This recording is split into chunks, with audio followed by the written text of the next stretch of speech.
Bulletin का बाकायदा आगाज करेंगे। इस्लामाबाद में डिस्ट्रिक्ट एंड सेशन कोर्ट में घरेलू मुलाजमा रिजवाना पर तशद्दुद केस।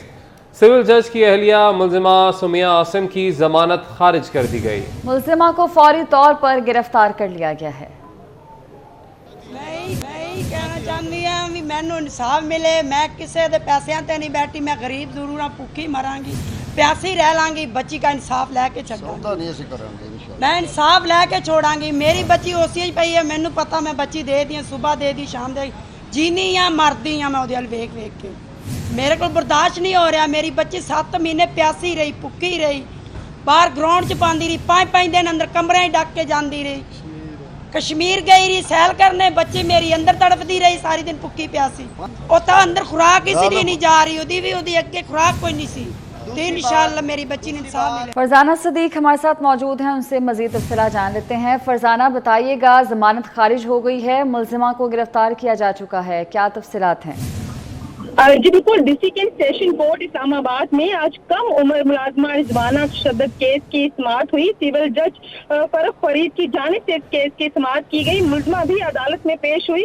सबसे पहले जो मुलजिमा के वकील हैं उन्होंने आकर दलाइल दिए और कहा कि रिकॉर्ड में पुलिस ने लिखा कि मुलजिमा सुमिया आसिम ने तशद्दुद नहीं किया और सुमिया आसिम ने कम उम्र बच्ची को उसकी माँ के हवाले सही सलामत किया था। आज दोपहर को GIT ने बच्ची की माँ को बुलाया हुआ है, शाम तक इंतजार कर लिया जाए तो बेहतर होगा। प्रोसिक्यूशन ने मुलजिमा सुमिया आसिम की जमानत खारिज करने की इस्तदा की। जज फरख फरीद की जानिब से पूछा गया कि मुलजिमा सुमिया आसिम तो हर हाल में शामिल तफ्तीश होने की पाबंद है, जिस पर वकील इस्पाई ने कहा कि तफ्तीशी अफसर ने तमाम पहलुओं पर तफ्तीश नहीं की। और प्रोसिक्यूशन की जानिब से भी बेहतरीन दलाइल दिए गए और तमाम तर जो इम्कानात थे तफ्तीश में सामने आए वो भी अदालत के सामने रखे गए और कहा गया कि इल्जाम लगाया गया है कि बच्ची के वालिदैन ने ब्लैकमेल किया। आखिर बच्ची के जो वालिदैन से ये ब्लैकमेल क्यों हुए, और ये भी हकीकत है कि बच्ची के वालिदैन से राब्ता किया गया और पैसों की ऑफर की गई। बच्ची की तिबी रिपोर्ट को आज तक सुमिया आसिम के वकील ने चैलेंज नहीं किया। बहुत ज्यादा बच्ची जख्मी है, कैसे वालिदैन अपनी बेटी को इतना ज्यादा जख्मी कर सकता है। तहम जज ने दोनों जानिब से दलाइल सुने और उसके बाद मिलाकर सुमिया आसिम की जमानत खारिज कर दी गई है। जज फरख फरीद का प्रोसिक्यूशन से मुकालमा हुआ और कहा कि सच को तलाश करने में डर नहीं होना चाहिए, शवाहिद ईमानदारी से जमा करें, प्रेशर न लें, तफ्तीश मेरिट पर होनी चाहिए। जी ठीक है, बहुत शुक्रिया आपका।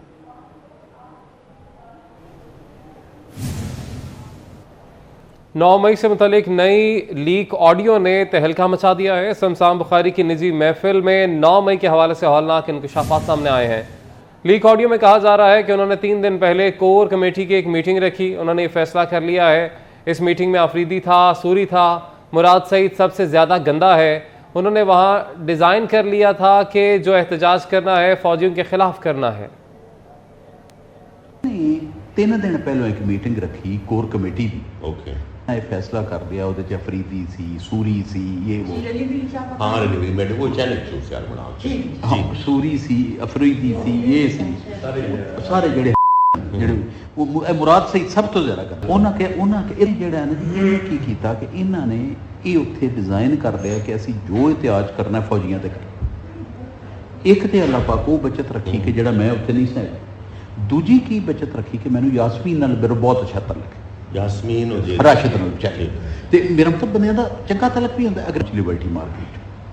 अच्छा मेरी सच्ची गल तबीयत ठीक ना है ते दूजा मैनू ना अंदाजा सी कि इन्ना कोई फसाद कर। दिस वाज आफ्टर सुबह हो चुका, सुबह ये फड़िया जा चुका सी और तो बाद ते मैं क्या पा मैं ते उकाड़िया तो मैं नहीं आ सकता है समझ ला। मैं क्या मैं ते उकाड़िया मैं तो बह गए उत्थे गए शफकत बड़ा समझदार आदमी शफकत इन्ना उत्थे क्या जी क्या हुण असीं कोर कमांडर हाउस जाना। शफकत ने कहा ना जाओ आपां पार्टी तबाह कर लांगे, ना जाओ ने कहा साहब जाओ कर। शफकत ने गड्डियां नूं किक मारी ते अपने घर। इसी वाले से मजीद भी बात करेंगे। नुमाइंदा खुसूसी अहमद मंसूर हमारे साथ मौजूद हैं। जी अहमद, बताएगा इस लीक ऑडियो से मुतल्लिक। देखिए, जो 9 मई के वाकयात हुए उसके बाद फिर उसकी तहकीकात शुरू हुई, गिरफ्तारियां भी हुई और आपने देखा कि उस वक्त से अब तक ये चीज वाजे तो हो चुकी है कि ये 9 मई की ऐसा रिएक्शन नहीं था, अवामी रिएक्शन किसी अचानक किसी बात पर हुआ हो। ये एक मंसूबा था तयशुदा और इसके मास्टरमाइंड भी थे और अदारे इन मास्टरमाइंड तक पहुंचने के लिए अब बहुत आगे जा चुके हैं। बहुत सारे शवाहद सामने हैं। ये जो शमशान बुखारी की गुफ्तगू सामने आई है, इसने तो पत्थर पे लकीर एक तरह से डाल दी है कि जो 9 मई है ये तयशुदा था। और ये खुद बता रहे हैं कि ये 3 दिन पहले ये इजलास हुआ और उसमें जो चेयरमैन जो पीटीआई है और उसके बाद जो लीडरशिप है वो किस तरह की लीडरशिप थी कि उसमें कासम सूरी, शहरयार अफरीदी, इमरान सईद जैसे अहम वो उसमें शामिल थे। और क्या तय कर रहे थे? तय ये कर रहे थे कि जैसे गिरफ्तारी होती है तो फौजी तनसीबात पर हमला किया जाना है और कैसे कैसे प्लान किया जाना है। उस जो इस इजलास में जो शफकत महमूद का जो एक समझाने की कोशिश है वो भी सामने आई है कि शमशान बुखारी ने कहा कि ये वहाँ बताया गया कि इससे क्या क्या मुजम्मरात हो सकते हैं और ये ठीक नहीं है, ये तो हमला है पूरे मुल्क पे और इदारों पे। तो ठीक है अहमद, आप हमारे साथ ही रहिएगा। हमें ज्वाइन किया है ब्रिगेडियर रिटायर्ड हारिस नवाज साहब ने। सर बहुत शुक्रिया आपके वक्त का। एक और ऑडियो लीक सामने आई है 9 मई के हवाले से, जिसमें गुफ्तगू की जा रही है कि किस तरह से प्लानिंग की गई। पहले शमशान बुखारी की ये ऑडियो है जो कि लीक हुई है। सर कैसे देख रहे हैं आप इस सबको? देखें, ये तो आपको डाउट नहीं है कि it was a pre plan, proper तरीके से ये प्लान किया गया था कि 9 मई को तमाम आर्मी इंस्टॉलेशंस को कमांडर हाउस पर जाया जाएगा और वहाँ पर बहुत ज़्यादा बलवे किए जाएंगे और वहाँ पर जो हमले किए जाएंगे, नुकसान पहुँचाया जाएगा, नॉट रियलाइजिंग कि इससे पाकिस्तान की नेशनल सिक्योरिटी को कितना सीरियस थ्रेट कर रहे हैं। और उसके बाद जो शमशान बुखारी से बड़े क्लियर बात करेंगे, डॉक्टर रश्मि राशिद ने बड़ा क्लियर मैसेज दिया उनके पार्टी लीडर का, चेयरमैन का, जी कि ये आपने जाना है, अगर मैं अरेस्ट होता हूँ तो आप लोगों ने सब में जाके और वहाँ पर अटैक करना है और वहाँ पर ऑप्शन ये मिलिट्री इंस्टॉलेशन में जाना है, कोर कमांडर हाउस पे जाना है।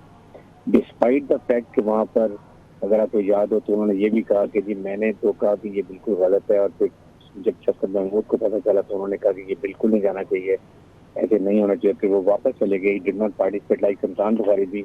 Luckily I think he went to Okara. I know he need a decent politician. तो इस कॉन्टेक्स्ट में देखा जाए तब तो कोई डाउट नहीं है। और ये तो इसमें ना कहना कि जी ये प्री प्लान नहीं था, अचानक था। It was all plan, deliberately done to फौज और अवाम को लड़ाने की कोशिश थी। क्योंकि अगर खुदा न खास्ता उस वक्त फौज रिस्ट्रेन शो न करती, फौजी जर्नी के मुताबिक अवाम ट्रुप्स को विथड्रॉ न करती और खुदा न खास्ता गोली चल जाती थे, this would have been a very disaster for Pakistan. और पाकिस्तान में दुश्मन यही इंतजार कर रहे थे जो कि हमारे ईस्टर्न बॉर्डर पे है कि किसी तरीके से फौज और अवाम को दूर किया जाए। तो आई थिंक इसमें कोई डाउट नहीं है, बहुत अफसोसनाक बात है। अब इसके ऊपर जो भी हो इंक्वायरी वो फाइनल होनी चाहिए, फिर उसके बाद जो भी जिस तरह की एक्शन हो जरूर चाहिए। अच्छा सर, दूसरी जानिब हम ये भी देख रहे हैं कि मिलिट्री कोर्ट के ट्रायल के हवाले से कहा जा रहा है कि यहाँ पर ट्रायल नहीं होना चाहिए और justice delayed is justice denied. मतलब इतना बड़ा एक वाक़या पेश आया, उस हवाले से अभी तक कुछ फैसला सामने नहीं आ पा रहा। क्या लगता है आपको और क्या कहना चाहेंगे कि कितना जल्द इन तमाम तर अफराद को कैफरे किरदार तक पहुँचाना ज़रूरी है? लेकिन इसमें तो कोई डाउट नहीं है कि जो भी मिलिट्री ट्रायल में केसेस इसीलिए होते हैं कि वो डिले ना किए गए। जो आपने बात की कि जस्टिस डिले जस्टिस डिनाइड, वो वाली बात है। क्योंकि नॉर्मल सिविल टेररिस्ट कोर्ट में 6 से 7 साल लग जाते हैं, no purpose. You need to punish some selective involved people ताकि it should act as a deterrent for others not to ever do it. ये हम अफोर्ड नहीं कर सकते कि जो पाकिस्तानी मुसल्लह फौज को अपनी आवाम से मोहब्बत है, they draw strength from people of Pakistan, अगर वो इस तरह के हालात हो जाते that is disaster for Pakistan. और इसी वजह से जब भी कोर कमांडर कॉन्फ्रेंस हुई थी, फामिद साहब ने जनाब मिलने की यही बात की है कि ताकत का सबसे अवाम है और पाकिस्तान की फौज और अवाम में रिश्ते से कोई तोड़ नहीं सकता। इसलिए कुछ लोगों को सजा होनी चाहिए। और सेकंड ये कि वो सारा प्रोसीजर वही होता है, वहाँ पर सिविल लॉयर इज अलाउड, फिर उनके बाद हाई कोर्ट में, सुप्रीम कोर्ट में उनको रेमेडी मिलती है, लेकिन for file appeal also. The only thing इससे जल्दी होता है। बाकी हर किस्म की जो इजाजत होती है कि डिफेंस का टाइम दिया जाता है। देखें ICJ में कमीशन जदेव तो केस वर्ग क्या कितने होंगे एतराज उठाया कि प्रॉब्लम है, तो I think it's happening up. ठीक है, ब्रिगेडियर रिटायर्ड हारिस नवाज साहब हमारे साथ ही मौजूद हैं। हमें ज्वाइन किया है ब्रिगेडियर रिटायर्ड मसूद साहब ने। सर बहुत शुक्रिया आपके वक्त का। एक और ऑडियो लीक है जो कि सामने आई है, शमशान बुखारी निजी महफिल में बात कर रहे हैं कि किस तरीके से इस पर प्लानिंग पहले की गई और वो शुक्र भी अदा करते दिखाई देते हैं कि वो इस यहाँ पर उस दिन मौजूद नहीं थे 9 मई वाले दिन। सर कैसे देख रहे हैं आप इस सब मामले को?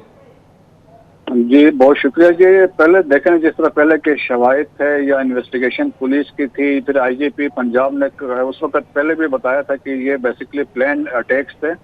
तो अभी इस गुफ्तगू से तो इट हैज बीन रिकन्फर्म कि जी ये बेसिकली जितने भी टारगेट सिलेक्शन की गई थी ये प्लान करके की गई थी। और बातचीत से पता चल रहा है कि वो जिना हाउस की लाहौर में बात कर रहे हैं। और वैसे भी देखा जाए तो जो अक्रॉस पाकिस्तान टारगेट्स की सिलेक्शन थी वो सारे आर्मी अफवाज पाकिस्तान के टारगेट्स थे, तनसीबात थे या सिंबल्स थे, या JHQ में जो अटैक हुआ आर्मी इंस्टीट्यूट और मिलिट्री हिस्ट्री पे हुआ, या पंजाब रेजिमेंटल सेंटर पे हुआ, या PF बेस मियाँ वाली है, PF बेस सरगोदा है, लाहौर में जिना हाउस और अस्करी टावर्स और इसके अलावा बहुत सारे थे। सो सिलेक्शन ऑफ टारगेट्स तो बेसिकली टारगेट कर रहे थे अफवाज पाकिस्तान को। और बदकिस्मती से ये देख लें कि हमारे लिए जो 9 मई के हादिसात जो हमले हुए हैं हमारे लिए तो 9/11 साबित हुए हैं। 9/11 में मैं ये कहता रहा हूँ कि जी अमेरिका में जो अटैक्स हुए थे तो वो ट्विन टावर्स पे हुए, वो इकोनॉमिक स्ट्रेंथ यूनाइटेड स्टेट्स की शो करते थे। और पेंटागन पे हमला हुआ वो अमेरिकन मिलिट्री स्ट्रेंथ को शो करते थे। सिमिलरली यहाँ पे JHQ पे हमला होता है या दीगर तनसीबात पे हमला होते हैं तो इसका मतलब यही है कि वो एक इम्पैक्ट क्रिएट करना चाह रहे थे।